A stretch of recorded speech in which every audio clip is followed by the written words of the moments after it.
अरविंद आपण सांगत होतात की उद्धवजी ठाकरे मुख्यमंत्री होते, तुम्ही जेव्हा मंत्री होता तेव्हा आपण काय काय केलं आणि काय काय होऊ दिलं नाही. आता हाच तर मुद्दा आहे. मला आठवतंय की ज्या क्षणी माझ्या लक्षात आलं की हे भाजपवाले विशेषतः वरती बसलेले दोन, वरती म्हणजे इकडे नाही दिल्लीला, ते फसवत आहेत. मी अरविंद सावंतांना फोन केला, अरविंद राजीनामा द्यावा लागेल. आणि अरविंदनी सुद्धा कशासाठी, माझं काय चुकलं नाही, येस सर, जाऊन राजीनामा देऊन आले एका क्षणात, एका म्हणजे विचारही केला नाही त्यांनी.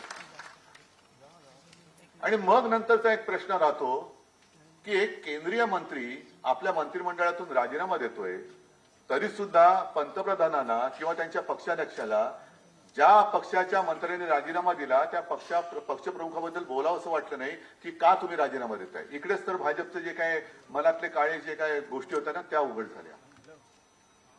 त्यांना अरविंद तर नकोच होता, ही नसलेला बरा, कारण आम्हाला ते बिल पास करायचंय, कामगार कायदा, त्याला जर जे विरोध करतोय तो गेलेला बरा, म्हणून अरविंदने राजीनामा दिला ना. अरविंदना त्यांनी थांबवण्याचा प्रयत्न केला नाही, मला त्यांनी फोन केला, कारण त्यांना हे बिल पास करायचं होतं. त्याच्यानंतर मी मुख्यमंत्री झाल्यानंतर हे बिल अडवलं. मग मी असलेलं कसा चालेल, कारण आम्हाला उद्योगपतींचे खिसे भरायचे. मग उद्धव ठाकरेंचं सरकार पाडा, म्हणून यांनी ते सगळं काळं करतूत सगळं करून उद्धव ठाकरेंचं म्हणजे तुमचं हक्काचं सरकार ह्या कारणासाठी त्यांनी पाडलं. आज तुम्ही नवीन विस्तार म्हणून सांगतात की प्रत्येक विभागामध्ये आपले पदाधिकारी असतील. मी परवानगी दिले, पण एका अटीवर देतोय. जे वाक्य माझं तुम्ही सांगितलं की घर पेटवणं सोपं असतं पण घरातली चूल पेटवणं हे कठीण असतं. आता त्या चुलीचाच उपयोग करून सांगतो तुम्हाला की विभागामध्ये जे काय अधिकारी पदाधिकारी नेमाल त्यांनी जर का कामगार सेनेची वेगळी चूल पेटवली तर मात्र मी ती पेटू देणार नाही. त्यांनी शिवसेनेसोबतच राहिलं पाहिजे. स्थानिक जे काय आपले पदाधिकारी आहेत त्यांना विश्वासात घेऊनच, म्हणून तर तुम्हाला एक विभाग दिलाय. कारण गेल्या काही दिवसात आमच्या लक्षात असं आलं की जसं पूर्वी जी काय हॉटेल्स होती ती शहरी भागात म्हणजे कुलाबा बाजूला होती, आज सुद्धा आहेत, पण आता सगळी जी काय हॉटेल्स आहेत ती उपनगरात जातात. मग उपनगरातले आपले जे काय पदाधिकारी आहेत ते अनेक वेळेला अगदी ITC असेल किंवा इथलं सुद्धा JW असेल, नाही इथलं रिजंट वगैरे सगळे आपले शिवसैनिक लागतातच. बरं, उद्योगधंदा किंवा नोकरी असेल तर शाखेच्या माध्यमातूनच ही नोकरी केली गेली, भरती झाली पाहिजे. आपली माणसं तिकडे भरली गेली पाहिजे. आणि त्याच्यानंतर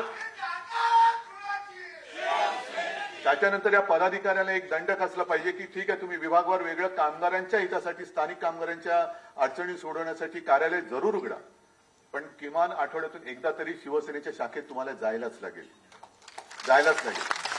मी कामगार सेनेचा, कारण काही ठिकाणी माझ्या कानावर गोष्टी येतात की काही कामगार हे कंपनीत असताना कामगार सेनेचे सदस्य असतात पण बाहेर पडल्यानंतर दुसऱ्या पक्षाचे सदस्य असतात. असं नाही चालणार. मुंबईमध्ये एका आपलं काम करतात, गावी जाऊन दुसऱ्या पक्षाचं काम करतात. हे पहिले हेरा. कारण शिवसेना ही केवळ वापरा आणि फेका याच्यासाठी शिवसेना प्रमुखांनी नाही जन्माला घातली. आपले न्याय हक्क मिळवण्यासाठी वेळ पडली तर लढून संघर्ष करून मराठी माणसाचे न्याय हक्क त्याला मिळवून देण्यासाठी शिवसेनेचा जन्म झालेला आहे. त्याच्यामध्ये जर का कुठे भेदाभेद होणार असेल तो होणार नाही, याची एक तुम्ही सुद्धा दक्षता घ्यायला पाहिजे. आणि तुमची सुद्धा एक कमिटी असली पाहिजे. जसं शिवसेनेचे विभाग प्रमुख आहेत, आता मुंबई सोडून इतर शहरांना शहर प्रमुख आहेत, आणि काही जरी लागलं तरी शाखेबरोबर त्याचा समन्वय हा साधला गेलाच पाहिजे. हा पहिला दंडक टाकून मी म्हणेन स्थानिक पातळीवरचे नुसते समजा कोणाला मला शिवसेनेत पद देता नाही आलं तर त्यांना घेऊ नका, तर त्यांना कामगार कायदे कळतात, त्या विभागातल्या कंपन्या आणि हॉटेल्स किंवा इतर उद्योग व्यवसाय असतील त्याच्यातल्या अडी अडचणी नियम माहिती आहेत, अशाच शिवसैनिकांना तुम्ही तुमच्या त्या पदावरती नेमा. हे स्वच्छ ठेवा. नाहीतर मग अनेक जण येतात की काय इकडे काय होतं, आपल्याकडे हे वैभव आहे, उमेदवारी देताना एकापेक्षा जास्त इच्छुक उमेदवार असतात, एकापेक्षा एक सरस किंवा सगळे तोलामोलाचे असतात. निवडणं फार कठीण असतं. म्हणजे कधीतरी मी तुम्हाला सगळ्यांना सांगतो, माझ्यासमोर निवडणुकीत लोक येतात, आता सुद्धा पदाधिकारी नेमताना तोलामोलाचे 2-2, 4-4, 5-5 लोक येतात. जिल्हा प्रमुख पाहिजे, म्हणजे व्हायच्या ताकदीचे असतात, शहर प्रमुख व्हायचे असतात. मग त्याच्यातनं निवडण्याचं कसं? कारण 4 जण आले, एकालाच पद देऊ शकतो, एकालाच उमेदवारी देऊ शकतो. त्याला दिल्यानंतर मग बाकीचे नाराज. सगळेच होतात अशातला भाग नाही, तरी सुद्धा अनेक जण तुमच्यापैकीच कितीतरी आहेत की त्यांना आजपर्यंत मी काही दिलं नाही, तरी शिवसेनेसाठी, मराठी माणसासाठी आणि हिंदुत्वासाठी लढतायत. मग मी सगळ्यांना काय सांगतो की अरे एकदा तुम्ही माझ्या खुर्चीत बसून बघा. पक्षप्रमुख उद्धव ठाकरे, कुटुंब प्रमुख उद्धव ठाकरे यांचा विजय असो, तो विजय त्या खुर्चीत बसून दाखवा आणि मग बघा काय असतं त्या विजयाचं. एक मी दुःख नाही म्हणत कधीच, पण ह्या गोष्टी अशा असतात. आणि नंतर मग काय होतं की ठीक आहे, अमुक शिवसेनेचं नाही करता आलं तर युवा सेनेचं तरी करा. अरे हा परवा आला होता याच्या नातवाला ऍडमिशन पाहिजे म्हणून, आणि ह्याला युवा सेनेचं करू. तसं नाही. तर तसं तुम्ही पण एक पथ्य पाळा की इथे मी काय करू, म्हणजे नाईलाज असेल तर तिकडे लगेच तुम्ही कामगार सेनेचं नेमला, असं करू नका. एक जण तर माझ्याकडे असं आलं होतं की मला साहेब अमुक पद देता येत नसेल तर निदान सामनात तरी घ्या. अरे म्हटलं हे काय सामना, मुखपत्र जरूर आहे, पण शिवसेनेत नाही म्हणून ही काय ऍडजस्टमेंट सेना नाहीये कुठे. एक नवीन सेना काढूया आपण, ऍडजस्टमेंट सेना. असं नाही करता येत. तर तिकडे सगळ्यांचाच मान राखून हे काम करणारी लोक तिकडे नेमा. कारण आताचा सुद्धा काळ आहे, कामगार कायदे, विरोध तर करायलाच लागेल. पण विरोध करताना ज्या वेळेला आपण निवडणुकीला सामोरे जात असतो तेव्हाच जर का आपले डोळे उघडून आपण मतदान केलं ना, तर हे कायदे आणणारेच आपण तिथल्या तिथे त्यांना चिरडून टाकलं असतं. पण तेव्हा आपण आपले विस्कळीत असतो, काहीतरी एक गारूड आपल्या डोक्यावरती टाकलं जातं, बुद्धीवरती. जसं आता मध्ये वक्फ बोर्डाचं टाकलं. आपण का विरोध केला? वक्फ बोर्डाच्या सुधारणेला विरोध करण्याचं कारण काय की जो प्रश्न मी असेल, अरविंद सावंतांनी लोकसभेत असेल, जो सरकारला विचारला तोच सुप्रीम कोर्टाने त्यांना विचारला. सुधारणा करताना वक्फ बोर्डामध्ये गैरकारभार चालले असेल तर त्याला जरूर पायबंद घाला. सगळीकडेच कुठेच गैरकारभार चालता कामा नये. पण जेव्हा वक्फ बोर्डावरती गैर मुसलमान माणसाची तुम्ही नेमणूक कायद्याने करण्याचं बंधन टाकताय, मग तेव्हा माझा मूलभूत प्रश्न असा आहे, मग आमच्या हिंदू धार्मिक संस्थांवरती उद्या जर का तुम्ही मुस्लिम किंवा गैर हिंदू टाकणार नाहीत, ह्याची खात्री कशावरून तुम्ही देता? आणि हाच प्रश्न सुप्रीम कोर्टाने विचारलाय. आंधळेपणाने नुसतं काहीतरी भरकटत जायचं म्हणजे आम्ही हिंदू, अजिबात नाही आहोत. आणि नुसतं हिंदी बोललं म्हणजे आम्ही हिंदू आहोत, गुजराती बोललं म्हणजे आम्ही हिंदू आहोत, अजिबात नाही. आम्ही मराठी बोलणारे कट्टर तुमच्यापेक्षा जास्त देशाभिमानी हिंदू आहोत. पण हे असं आपल्या भांडण लावून ठेवायचं, वक्फ बोर्डावरनं मारामारा लावायच्या, आता भाषेच्या सक्तीवरनं लावायची, आणि मग ही अशी बिलं ही मंजूर करून द्यायची. म्हणजे कामगार कायदे, काळे कायदे, शेतकऱ्यांचे कायदे. पण ज्याप्रमाणे शेतकरी रस्त्यावरती उतरला तसा कामगार अजून उतरला नाही. कामगार उतरला नाही. कारण ह्यांचं काय एक मिशन हेच आहे की कुठेही कोणी एकत्र येता कामा नये.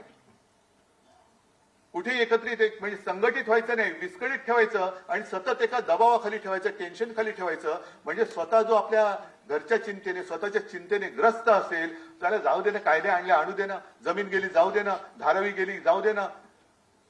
पण तुम्ही टेन्शन मध्ये, अरे माझं काय होणार याच्यामध्ये. म्हणजे हे सगळे जे काही काळे कायदे आहेत याच्यामध्ये आता परमनंट लेबर किती टक्क्यामध्ये राहिलं असेल? किती टक्के? टक्क्यात मोजायची वेळ आली. कारण रोजची तुम्हाला म्हणजे जे काही नवीन भरती होते, हायर अँड फायर, म्हणजे आज काम आहे उद्या काम असेल असं नाही, उद्या काम असलं तर तुलाच मिळेल असं नाही, सगळं काही मालकाच्या मर्जीवरती. म्हणजे मला माझ्या कामाची चिंता आहे, तू काय घेऊन बसलात, कायदे बिदे, हे वक्त काय, हे काय ते काय, ह्याच्यातच आम्ही म्हणजे त्याच्यात बिझी राहिल्यानंतर हे काय करायचं. म्हणजे आज सुद्धा जी काही बातमी आलेली आहे, आणि म्हणून मी काही वेळेला मुद्दा म्हणून सामन्याखेरीज आलेल्या बातम्यांचा उल्लेख करतो. तुम्ही म्हणाले तुम्ही आम्हाला काय सांगताय, तसं नाहीये. आपल्याला भांडणात गुंतवून ठेवून ह्यांचे काय चाळे चालले ते बघा. आता ही मुंबई आहे, मुंबईमध्ये ओरबडायचं काम चालूच आहे. आता ठाण्यामध्ये क्लस्टरची एक योजना आणतात. क्लस्टर करा, जरूर करा, पण ते एका बिल्डरसाठी करतायत. म्हणजे ह्या सगळ्या ज्या काही गोष्टी आहेत या करून घ्यायच्या, सगळ्या गोष्टी त्यांच्या अगदी अदानीच्या घशात घालायच्या किंवा त्यांच्या उद्योगपती मित्रांच्या घशात घालायच्या. पण तुम्ही त्याच्यावरती बोलता कामा नये म्हणून तुम्हाला भांडणामध्ये व्यस्त करून ठेवायचं. मग ते वरनं भांडा किंवा हिंदी मराठीवरनं भांडा, आणखीन कशावरनं, पण भांडा म्हणजे आमच्याकडे लक्ष येणार नाही, आम्ही आमचे सगळे पैसे उरबाडून हे निघून जाणार. आज प्रश्न महत्वाचा एक आहे की आपलं हे जे काय आता दुर्दैवाने सरकार आले, दोन्हीकडे, इकडे काय आणि वरती काय, जाहीरनाम्याबद्दल कोणीच बोलत नाहीये. अगदी मी चला ठीक आहे, एक क्षणभर आपण धरून चालू की महाराष्ट्राचं सरकार हे त्यांनी दिलेल्या थापांमुळे किंवा आश्वासनांमुळे लोकांनी त्यांना मतदान केलं. लाडक्या बहिणींना आम्ही 2100 रुपये देऊ दिलं, लोकांनी बहिणीने आपलं मतदान केलं, मानू आपण. चला, शेतकऱ्यांची कर्जमुक्ती करू, शेतकऱ्यांना हमी भाव देऊ, सगळ्या एवढ्या लोकांना, मोदी तर म्हणाले ते दरवर्षी 2 कोटी लोकांना रोजगार देऊ. कुठे त्याच्यावरती कोणीच बोलत नाहीये. त्याच्यावरती कोणी जर का विचारलं तर आम्ही, म्हणजे अजित पवार सांगतात की माझ्या भाषणामध्ये कर्जमुक्ती कधी बोललो तर मी, तुम्ही दाखवा. म्हणजे जे तुम्ही बोललात, ज्याच्यावरनं तुम्ही मतं मिळवलीत, ते सोडून तुम्ही बाकीच्या सगळ्या गोष्टी करतात. मग हे एवढं खोटं बोलणारं सरकार आपण परत परत मी पुन्हा देईन, मी पुन्हा देईन, पुन्हा आपण त्यांना मत देईन, असंच हा कोणता, म्हणजे कोणतं राजकारण हे? म्हणजे ते म्हणतात मी पुन्हा येईन, मी ठीक आहे, पण एवढं फसवल्यानंतर सुद्धा मी पुन्हा देईन, हा कुठला मूर्खपणा चाललेला आहे? आणि आज सुद्धा जे काय आहे की हिंदीची सक्ती पहिलीपासून काय करायचं,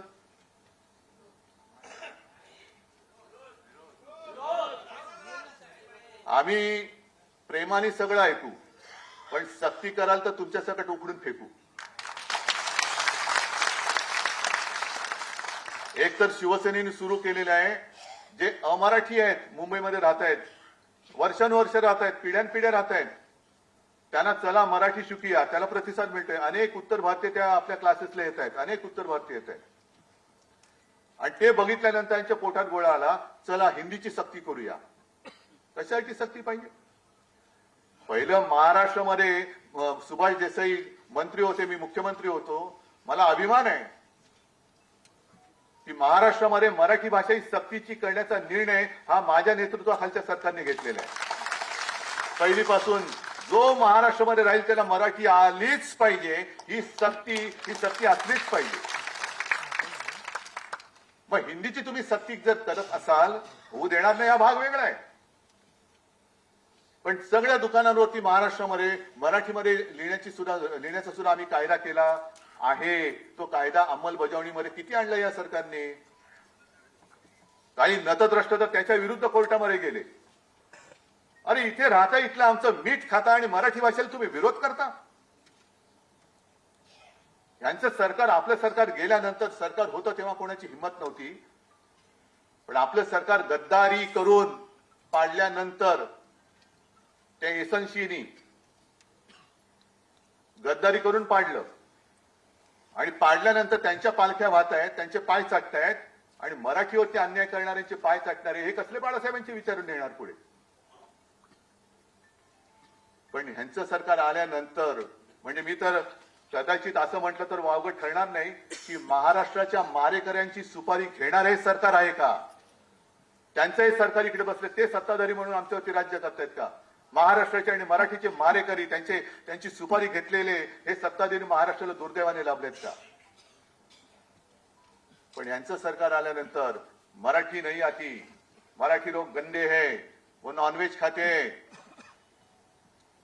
मग मी सुद्धा आजपासून सांगतोय की जसं आपण ते म्हटलं होतं ना, इस देश में रहना होगा तो वंदे मातरम कहना होगा, तसं इस राज्य में रहना होगा तो जय महाराष्ट्र बोलना ही होगा.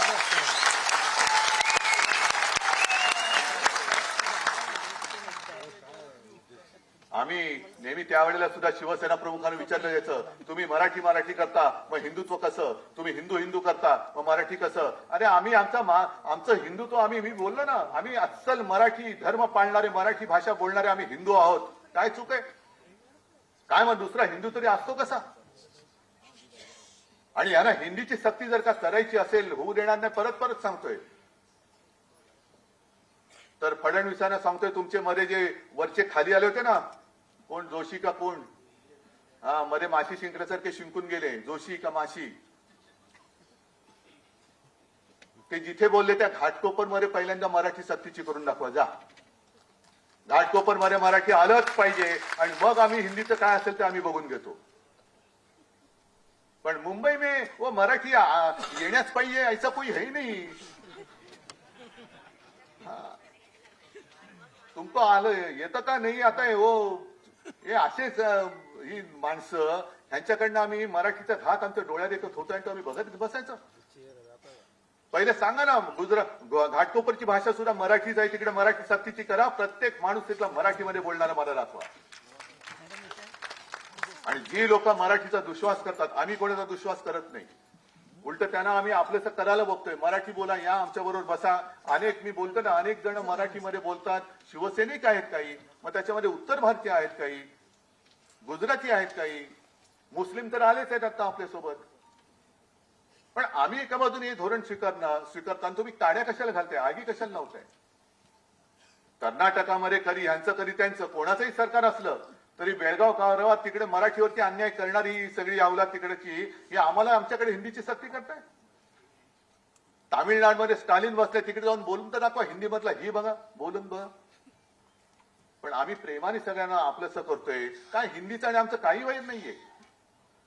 सगळेजण हिंदी बोलतातच, मराठी पण बोलतात, पण जबरदस्ती कशाला करताय तुम्ही? आणि त्यावेळेला मुलांचा सुद्धा विचार करा. त्या वयामध्ये म्हणजे मला शिवाजीराव भोसलेंचं एक भाषण, हे ह्या सगळ्या कॅसेट मला शिवसेना प्रमुखांनीच दिलेले आहेत. त्यांचं एक भाषण, त्या भाषणातला एक मुद्दा फार भावणार आहे. त्यांनी सांगितलं की छत्रपती शिवाजी महाराज आणि ज्ञानेश्वरांनी ज्ञानेश्वरी लिहिली काय वयाचे होते? 16-17. बरोबर आहे. शिवरायांनी तोरणा जिंकला काय वयाचे होते? 16-17. आता 16-17व्या वर्षी ज्ञानेश्वरांनी ज्ञानेश्वरी लिहिली, आपल्या महाराजांनी तोरणा जिंकला. आताची 16-17 वर्षाची मुलं काय करतायत? म्हणजे त्यांच्या पाठीवरती एवढं ओझं आहे आणि एवढी स्पर्धा आहे की त्या अर्धी अधिक म्हणजे ज्या वयामध्ये पराक्रम गाजवायचा त्या वयामध्ये ही मुलं पाटकण्यांचा पिसून गेलेला असतो. मग ज्या वेळेला ते बाहेर येतात, 20 वर्ष 21 वर्ष नोकरी शोधायला लागतात, शिक्षणाच्या डिग्र्या घेऊन. नोकरी नाही, नो वेकन्सी. काय पराक्रम आपण त्यांच्याकडनं अपेक्षित धरणार? आणि त्याचमुळे शिवसेना प्रमुखांनी सांगितलं होतं की मुलांच्या पाठीवरचं ओझं कमी करा. आणि तुम्ही ओझं वाढवत आहे त्यांना. त्यांचं जे काही खेळण्याचं वय आहे, बागडण्याचं वय आहे, त्या काळामध्ये तुम्ही सक्ती. अरे त्याला शिकायचं शिकू द्या ना, शिकतील. अगदी आपल्या प्रत्येक मराठी भाषिकांकडे, म्हणजे आता मी नरसिंहरावांचं उदाहरण देईन तुम्हाला. नरसिंहराव तर मला कोणीतरी सांगितलं 14 भाषा यायच्या, उत्तम मराठी बोलायचे, पण कुठे सक्ती होती त्यांचे? ते शिकले. फार दूर कशाला जा. मी शिवसेना प्रमुखांचं आणि माझ्या आजोबांचंच उदाहरण देतो. दोघांनाही 7वी मध्ये शाळा सोडावी लागली होती, फी भरायला पैसे नव्हते म्हणून. तरी दोघंही त्यांचं काय पराक्रम तुम्हाला सांगण्याची गरज नाही. त्यांनी पराक्रम केला म्हणून तुम्ही इतके वर्ष माझ्यासोबत राहिलात. हे केवळ 7वी मध्ये शाळा सोडलेल्यांचं हे कर्तृत्व आहे. म्हणून सगळ्यांनी शाळा सोडा असं माझं म्हणणं नाहीये. पण शिकायचं असेल तो कसाही शिकतो. आणि पहिला महत्वाचा मुद्दा म्हणजे फडणवीस साहेब, तुम्ही जे काय आमच्यातनं गद्दार घेतलेत त्यांना पहिलं हिंदी काय, पहिलं मराठी सक्तीचं करा. मराठी कसं बोलायचं, कारण त्यांचं मराठी म्हणजे काय. आणि तसं एक शिवसेना प्रमुखांचं भाषण सुद्धा आहे, ते आहे ना षण्मुखानंद मधलं. हा नाही ते असे ते मैंने बोलिया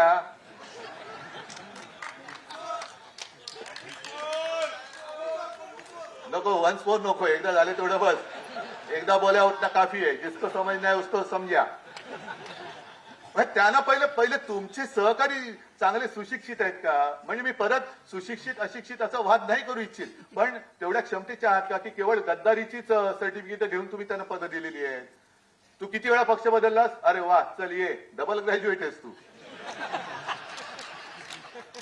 हा म्हणजे पक्ष सोडण्याचा, पक्ष फोडण्याचा अनुभव दांडगा ये माझ्याकडे. ही सगळी अशी तितर झालेली लोक आणि ही आपल्या राज्याचं शैक्षणिक धोरण शिकवत आहेत. हे एक शैक्षणिक धोरण ठरवत आहेत. हे मोठं दुर्दैव आहे. माझं तर मत असं आहे की मराठीसाठी आणि महाराष्ट्राच्या हितासाठी अगदी किरकोळ भांडणं, तुम्ही बाहेर गेल्यानंतर बातमी वाचल्यानंतर कळेल मी किरकोळ भांडणाचा संदर्भ काय आहे. किरकोळ भांडणं बाजूला ठेवायला मी सुद्धा तयार आहे. आणि मी सुद्धा सर्व मराठी माणसांना या हितासाठी, महाराष्ट्राच्या हितासाठी, मराठीसाठी एकत्र येण्याचं आवाहन करतो. पण माझी अट एक आहे, की जेव्हा आम्ही लोकसभेच्या वेळेला सांगत होतो की अरे महाराष्ट्रातनं गुजरातमध्ये हे सगळे कारभार घेऊन जात आहेत, उद्योग घेऊन जात आहेत, तेव्हाच जर का विरोध केला असता तर आज ते सरकार तिकडे बसलं नसतं. आज तिकडे महाराष्ट्राच्या हिताचा विचार करणारं सरकार आपण केंद्रात बसवलं असतं आणि राज्यात सुद्धा आपल्या महाराष्ट्राच्या हिताचा विचार करणारं सरकार बसलं असतं. त्याच वेळेला हे काळे कामगार कायदे आपण फेकून दिले असते कचऱ्याच्या टोपलीमध्ये. पण तेव्हा पाठिंबा द्यायचा, आता विरोध करायचा, मग परत तडजोड करायची, हे असं नाही. महाराष्ट्राचं हित, मग त्याच्या आड जो कोण येईल त्याचं स्वागत मी करणार नाही, त्याला मी घरी बोलवणार नाही, त्याच्या घरी मी जाणार नाही, त्याचं आगत स्वागत त्याच्याबरोबर पंक्तीला बसणार नाही, हे पहिले ठरवा आणि मग महाराष्ट्र हिताच्या गोष्टी करा. बाकी आमच्यातली भांडणं मी आज सांगतो, जी काय भांडणं माझ्याकडनं नव्हतीच कोणाशी, मिटून टाकली, चला, पण पहिले हे ठरवा महाराष्ट्राचं हित. आणि मग त्यावेळेला सगळ्या मराठी माणसांनी ठरवायचं की भाजप सोबत जायचं का शिवसेनेसोबत, म्हणजे माझ्याबरोबर एसएनसी नाही, गद्दार सेना नाही, पण ठरवा कोणासोबत जाऊन महाराष्ट्राचं, मराठीचं आणि हिंदुत्वाचं हित होणार आहे, माझ्या बरोबर का भाजप बरोबर. आणि मग काय द्यायचा असेल तो अगदी पाठिंबा द्यायचा आहे, विरोध करायचा, बिनशर्त करा, माझी काही हरकत नाहीये. महाराष्ट्राचं हित ही एकच शर्त आहे माझी. पण मग बाकीच्यांना, या चोरांना गाठी भेटी आणि कळत नकळत पाठिंबा किंवा त्यांचा प्रचार करायचा नाही. ही पहिली शपथ घ्यायची छत्रपती शिवाजी महाराजांची आणि मग टाळी देण्याची हळी द्यायची.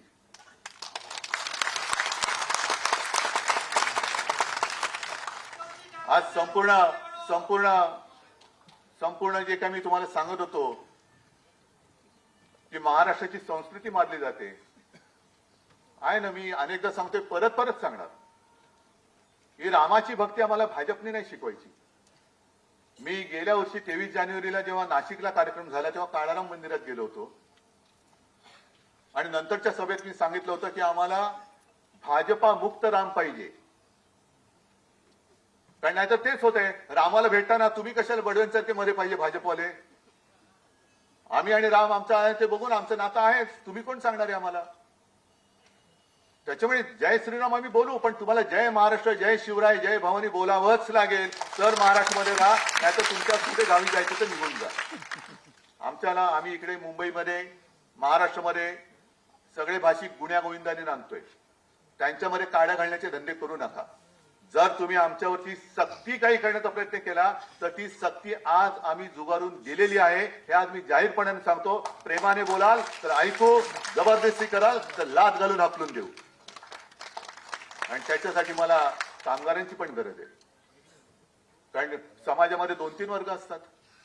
कालच त्या एका पुस्तक प्रकाशनाच्या वेळेला मधु मंगेश कर्णिक बोलले होते की समाज पुरुष जो असतो म्हणजे कोण, तुम्ही जनता, तिला हजारो डोळे असतात, हजारो हात असतात, हजारो पाय असतात. आणि म्हणून तर मला वाटतं प्रॉब्लेम होतो, कारण हजारो पाय असल्यानंतर एक पाय म्हणतो इकडे जाऊया, दुसरा म्हणतो इकडे जाऊया, तिसरा म्हणतो तिकडे जाऊया. समाज भरकटतो त्याच्याचमुळे. समाज बघतोय, पण त्या समाजाला व्यवस्थित रस्त्यावरती ठेवणं हे कामगारांचं काम.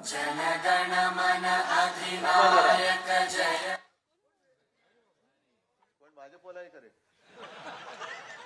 आणि उद्या परत बातमी येणार, मध्येच राष्ट्रगीत सुरू झालं, जरा बघा कोण नको तिकडे बोटं घालू नका.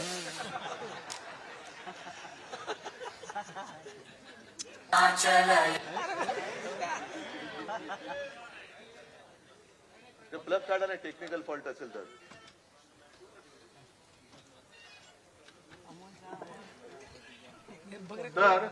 अगदी स्वातंत्र्य लढा असेल किंवा संयुक्त महाराष्ट्राचा लढा असेल, ज्या वेळेला गिरणी कामगार आणि कामगार रस्त्यावरती उतरला तेव्हा त्या चळवळीला एक काहीतरी मूर्त स्वरूप आला आणि तेव्हा तो लढा हा यशस्वी होऊ शकला. हे कामगारांचं, मी नाही म्हटलं तरी, एक शौर्य आहे. आज सुद्धा आपण जातो 1 मे आला, हुतात्मा दिनाला हुतात्मा चौकात जातो, त्या हुतात्म्याला आपण पुष्पचक्र वाहतो, नमस्कार करतो, पण वरती कोणी बघितलेत का तुम्ही? शेतकरी आणि कामगार हे दोन्ही आपल्या, हे आता जो शब्द होता ना भाग्य विधाते, आपल्या राष्ट्रगीतातला जो शब्द आहे भाग्य विधाता, तो भाग्य विधाता आपल्या देशाचा कामगार आणि शेतकरी आहे. मी म्हणेन कदाचित वेळेवरती त्यांनी ते वाक्य ऐकवलं मला. मी मगाशी त्याला जरा बोललो असेल, पण आता धन्यवाद देतो की वेळेवरती मला तो भाग्य विधाता शब्द ऐकवला, कारण भाग्य विधाता देशाचा माझ्या समोर बसलेला आहे. हा भाग्य विधाता आहे. तुमचं भाग्य, देशाचं भाग्य ठरवणारे तुम्ही लोक आहात. तुमचं भाग्य ठरवणारे राजकारणी नाही आहेत. पण तुम्हाला फसवून तुमचा अधिकार हा हिरावून घ्यायचा. आणि आता तर हसण्यावरती सुद्धा बंदी येईल की काय असं झालेलं आहे. म्हणजे मध्यंतरी मी बातमी वाचली की ओडिसाचे एक निवृत्त न्यायाधीश आहेत एस मुरलीधर, त्यांनी त्यांचं मत व्यक्त केले. त्यांनी सांगितलं लोकशाहीचे नियम सगळ्यांना पाळलेच पाहिजेत, त्याच्याबद्दल वाद नाही. लोकशाहीमध्ये म्हणजे संविधानाबद्दल जे काही नियम आहेत ते सगळ्यांनी पाळलेच पाहिजेत.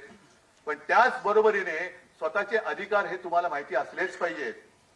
आणि या अधिकाराचा वापर आपण केला नाही तर आपल्याकडे तो अधिकार आहे हेच आपण विसरून जाऊ. आजकाल तर हसण्याच्या अधिकारावरती सुद्धा गदा येते की काय अशी भीती निर्माण झाली. हे माझं तर आहेच, पण त्या निवृत्त न्यायाधीश एस मुरलीधर यांचं सुद्धा मत आहे.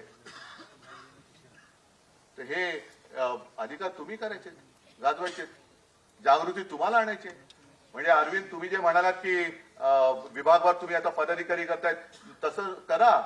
पण त्याच्या मागे मला जे काम पाहिजे की शिवसेना आणि शिवसेनेचा महाराष्ट्राचा महाराष्ट्र धर्म आणि देशाला जपणारं हिंदुत्व याचा विचार पेरणारा माझा तो कामगार पाहिजे. आणि त्यांच्या सुद्धा बैठका झाल्या पाहिजेत. प्रत्येक वाड्या वस्त्यांमध्ये, प्रत्येक कंपन्यांमध्ये आपण काय करतो आहोत. जसं आता एक आता RSSच्या गोष्टी बाहेर आल्या लागल्या की यांचं गुप्त यांची शिबिरं चालतात. चिंतन शिबिर, कुंतन शिबिर, नाही मनन चिंतन शिबिर, मनन शिबिर, त्याच्यामध्ये नेमकं चालतं काय. आपण आपले जे काही विचार आहेत हे आपण दिले नाही तर आणखीन दुसरं कोण देणार. आणि मग एवढं सगळं विचित्र झालेलं आहे की सोशल मीडिया असेल, अमुक मीडिया असेल, या सगळ्या गोष्टीला मुकाबला करत करत आपल्याला खरं जे काय आहे ते जनतेसमोर बेधडकपणाने मांडणं हे आपलं काम आहे. तर तो खरं शिवसैनिक. आणि मला खात्री आहे की जेव्हा एखादी संघटना, म्हणजे तुमच्यासारखे अनेक, आता ही शिवसेनेची म्हणा, कामगार सेनेची म्हणा, ही कितवी पिढी, पण एखादा विचार जेव्हा पहिल्या पिढीतून दुसऱ्या पिढीत, दुसऱ्या पिढीत पुढच्या पिढीत जातो तेव्हाच तो विचार अमर असतो. तेव्हाच त्या विचाराला अमरत्व प्राप्त होतं. आणि तसं शिवसेना प्रमुखांनी आणि अगदी माझ्या आजोबांनी दिलेला विचार आज सुद्धा पुढच्या पिढीला आपला का वाटतो, कारण त्या विचारामध्ये काहीतरी जीव आहे, त्या विचारामध्ये काहीतरी तेज आहे, काहीतरी प्रेरणा आहे. आणि तोच विचार हा आपला प्राण आहे, हा आपला प्राण आहे. म्हणून आपण म्हणतो ना, जीव गेला तरी 72, अजिबात घालवायचा नाही. जो जीव घ्यायला येईल त्याचा जीव गेला तरी 72, पण मी लढेन लढेन आणि लढेन. जय हिंद, जय महाराष्ट्र. धन्यवाद साहेब.